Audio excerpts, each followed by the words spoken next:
Anytime John feels that the land is being threatened, that threat must be dealt with immediately and violently. All right, here we go. Action! You know, you see John Dutton at a time in his life not long after his wife has died where he's trying to hold the ranch together in the same way that he's doing 20 years later, but in a much younger form. It's my ranch down there. Whatever you're spraying it with, it's killing my cattle. And Dick Wheeler and the construction and the stuff that they're doing become dangerous or damaging to the future of the Yellowstone land, and therefore they must be dealt with, destroyed, whatever, however you want to look at it. What the fuck? Hey!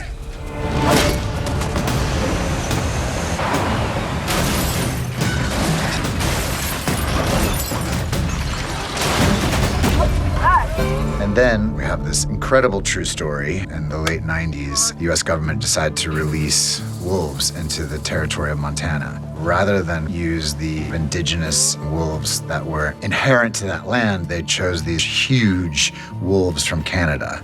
I don't think it's a wolf. You ever see dogs this big? I haven't. And so they became very damaging and dangerous to the infrastructure and to the ecosystem of these ranches. We do not have a single confirmed livestock killed by wolves. And if you bring in something that is outside of it, it becomes this incredibly destructive force that is tearing the community apart. If you can't protect us like you promised, then they will be forced to take matters in their own hands. They'll have no choice. Killing an endangered species is a felony, John. You don't know me well enough to call me John. It's Commissioner Dutton.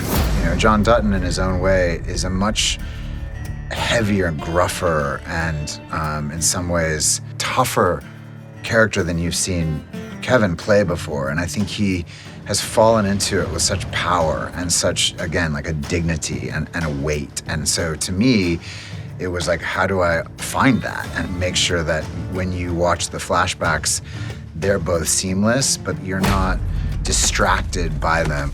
You know, I feel a tremendous sense of responsibility to it, to get it right, to do things that Kevin is doing. And I hope those things are there, and I hope they're not distracting, and I hope that they give the weight and the power that I believe is present in what Kevin is doing as a character. But if Fish and Wildlife officers aren't on my front porch by Friday with a checkbook,